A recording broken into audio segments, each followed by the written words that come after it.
Kamusta Aquarius? Welcome to Like a Tarot. Alamin natin ang energy sa relationship, sa iyo, at sa person mo. Sa huli kukuha ko ng charms.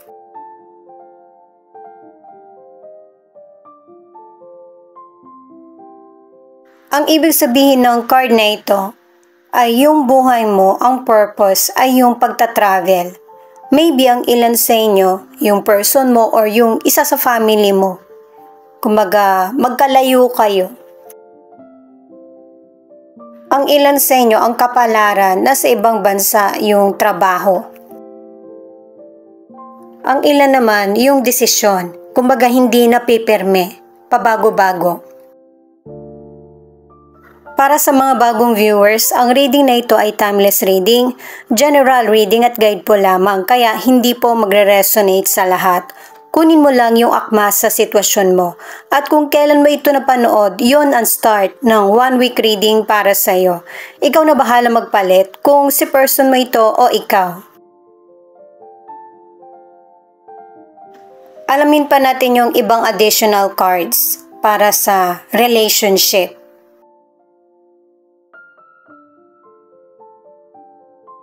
Yun nga talaga yung trabaho ng person mo. Ang ilan sa inyo hindi office yung trabaho ng person mo, sa labas. Kaya pala niya ginagawa ito kasi marami siyang commitment, may responsibilidad siya, family. Responsable yung person mo. Pero isa sa inyo, yung hindi matagalan yung ganitong sistema. Mukhang matagal nang ganito yung trabaho ng person mo.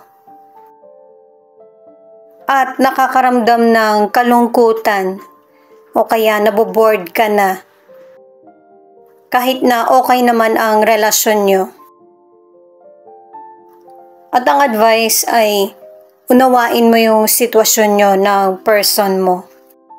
Panatilihin mo na patuloy ang communication nyo.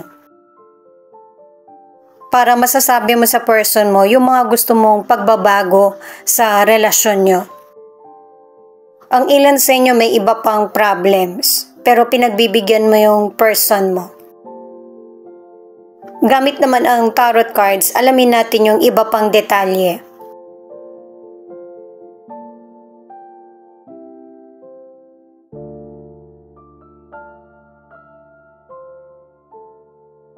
Five of Wands, King of Pentacles, at Page of Swords in reverse. Sa cards mo dito sa relationship, ang pinapakita, nagkakaroon ng pagtatalo kayo ng person mo. Kasi base sa mga cards, ang karibal mo ay yung trabaho niya at saka yung kakulangan niya ng oras sa iyo. Marami ding demands yung person mo na hindi tumutugma sa mga gusto mo. At saka nakatatlong cards ka na naboboard ka sa relationship nyo or sa sitwasyon. At saka isa sa inyo ng person mo ang iniisip ay yung maging matagumpay. Yun yung pinaka-priority niya. Para matugunan yung mga pangailangan sa buhay or sa family. Sa career naman or negosyo, maraming kakompetisyon. At ginagawa mo lahat para kahit papano makasabay ka or magtagumpay sa career mo or negosyo. Pero maganda din ang resulta nito kasi napagtatagumpayan mo yung mga plano mo. At nagpapatuloy yung trabaho mo. Kumbaga, pangmatagalan. Ganun din sa kita. At kung meron ka mang hindi kasundo sa career o negosyo, wag ito yung pagtuunan mo ng pansin.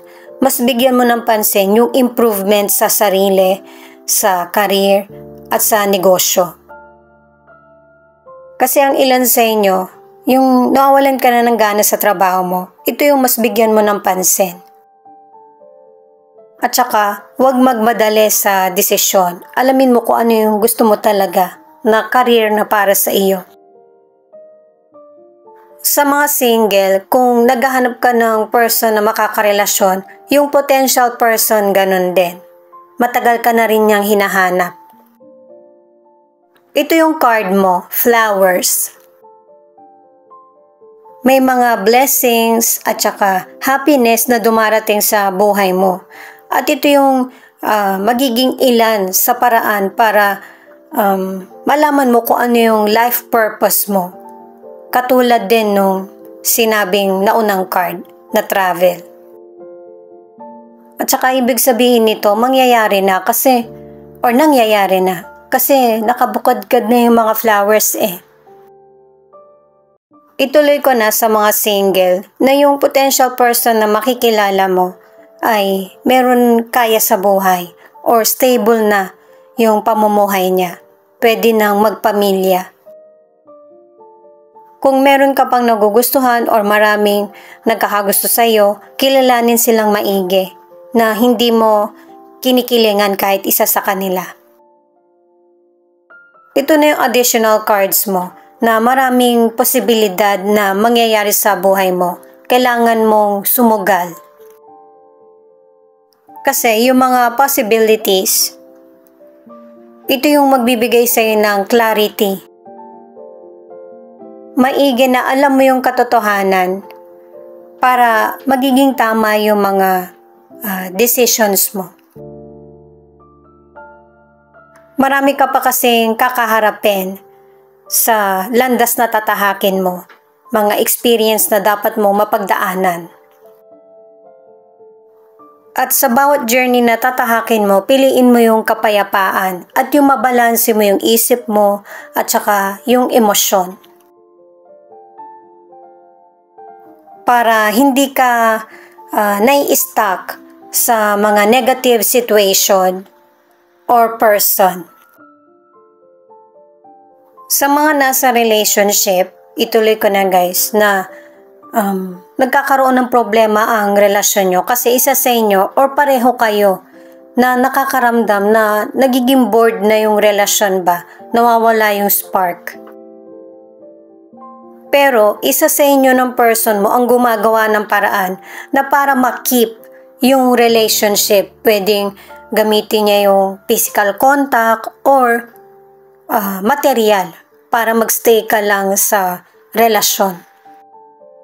Okay naman yung ginagawa niya pero mas kailangan mo siya kaysa sa material. The Hierophant in reverse, 9 of Pentacles at 9 of Swords. Base sa card mo na ito, ang ilan sa inyo, may tradisyon kang hindi sinusunod. Pwedeng naikipagrelasyon ka sa kapareho mo ng gender.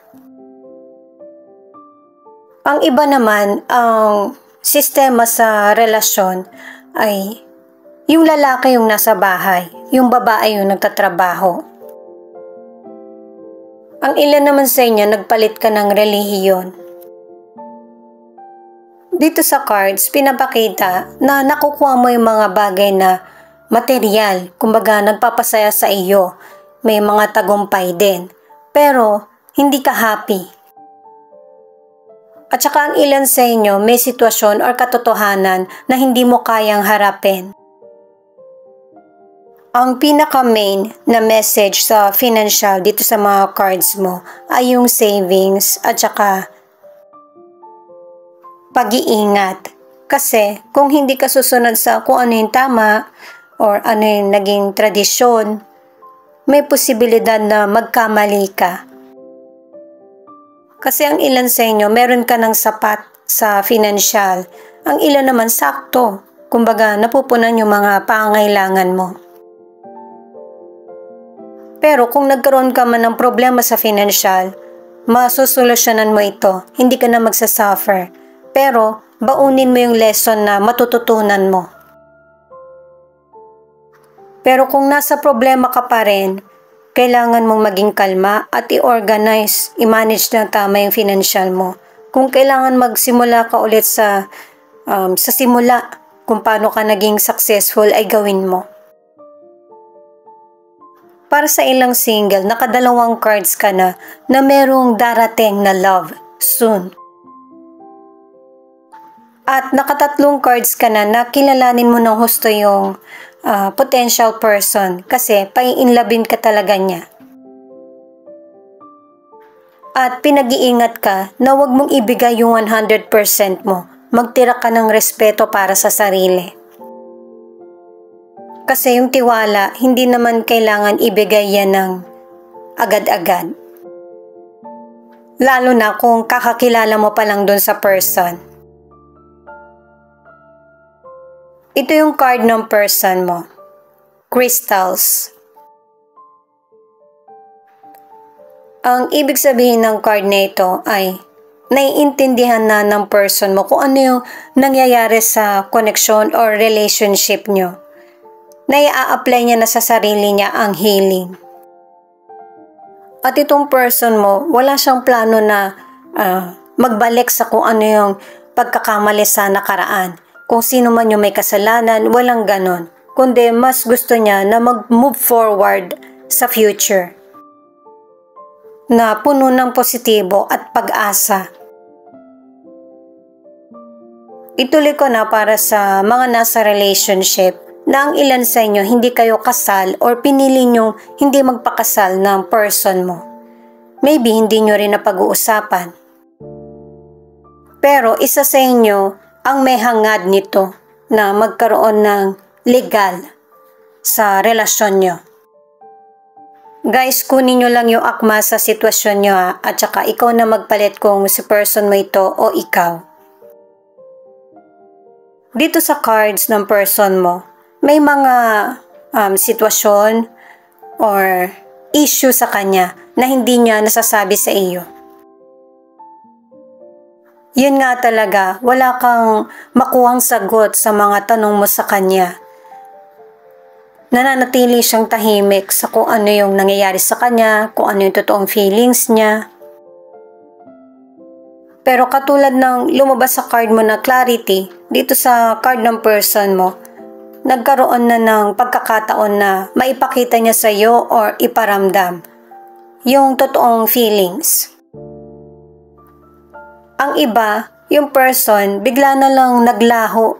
Hindi niya naipaliwanag yung sarili niya sa iyo.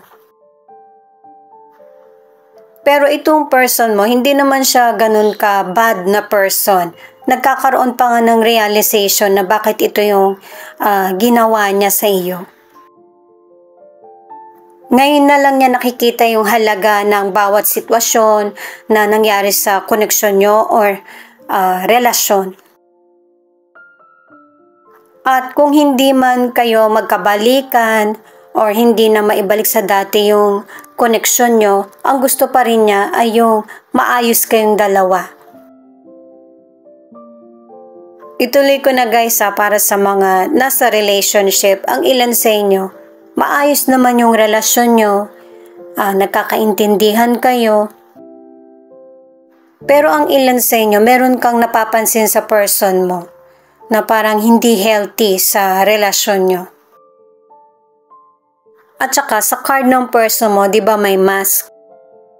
Sa iyo, naiisip mo, sumasagi sa isip mo na kahit hindi mo naman talaga intensyon. Pero yun yung nararamdaman mo na parang merong mali. Parang meron kang hindi alam. Kasi person mo yan kaya alam mo kung ano yung nagbabago sa kanya. Queen of Swords, the Temperance, at the Moon. Ito yung cards ng person mo. Itong cards ng person mo, gusto niya magkaroon ng desisyon pero iniisip niya muna yung kapakanan ng iba. Kasi, ang totoo, kailangan talagang harapin ng person mo kung ano yung nararapat at saka katotohanan. Nakadalawang cards na siya na sinisikap niyang masolusyonan ng tama ito at saka yung ikalma yung sarili niya. At ang totoong feelings ng person mo, ayaw niya na mabuhay sa ilusyon. Katulad mo, gusto rin niya ng clarity kung saan ba patutungo yung relationship niyo. Kasi alam ng person mo na kapag nakapag-desisyon na kayo ng person mo, may malaking impact ito sa buhay niyo. Sa kalusugan naman, ang ilan sa inyo nagkakaroon ka ng health problem. May health problem ka man or pregnant yung person mo o ikaw yung pregnant, relax. Kung meron kang pagdududa sa kalusugan mo, kailangan mong magpakonsulta or magpa-check up sa doktor para mapanatag yung isip mo. At saka pinag-iingat din ang ilan na huwag masobrahan sa alkohol o kaya sa sigarilyo, yung mga nakakasama ba sa kalusugan, umiwas na dito. Sa mga single, ang ilan sa inyo ay nagiging stronger at wiser ka na sa pagpili ng makakarelasyon. At ito yung nagiging daan para mabalanse mo yung buhay mo at maka-attract ng lifetime partner. At syempre dahil future pa nga ito, ay pinapaalalahanan ka ng cards na meron pa rin talagang person na kailangan alamin mo yung intensyon kasi hindi lahat ay i-reveal niya sa iyo. Wala naman kasing lihim na maitatago, malalaman mo rin ito ikaw mismo. Ito munang additional card, 8 of Swords. Ang ibig sabihin nito, card mo na ito guys pwedeng ikaw ito o yung person na konektado sa iyo, na meron talaga siyang hindi nasasabi. At kanina pa pinapaalala sa akin ng mga cards na ang issue hindi third person, kundi yung personal problem. Na ang ilan sa inyo, ang problem ng person mo ay yung gender niya. Nakadalawang cards ka naman na trap ka sa situation or problem nyo ng person mo. Kailangan nyo itong pag-usapan para makaalis sa negative na issue. At sa mga nasa relationship, mag-ingat sa mga binibitawang salita. Kuhain mo yung loob niya. Ayan, affirm. You deserve a wide love from a gentle soul. Na ang ibig sabihin niyan, ano man yung sitwasyon na kinakaharap mo, positive ang deserve mo sa buhay. Kaya kailangan meron ka malaman na katotohanan or ayusin. Habang hinahanap ko yung charms mo, idagdag ko lang para sa relationship na kaya kailangan kuhain mo yung loob ng person mo kasi hirap na din siya sa nararamdaman niya. At kung ano yung tamang words na para masabi niya sa iyo kung ano yung feelings or pinagdaraanan niya. Maging patient at unawain. Ito yung ilan sa 12 zodiac na nangunguna. Libra, Cancer, Capricorn, Scorpio, Aquarius, Sagittarius, Pisces. Pwedeng hanggang dito sa charms maka-resonate ka or hanggang tarot cards lang. Ang next naman ay ikaw na lang bahalang tumukoy kung nandito ba yung letra ng pangalan ng person mo.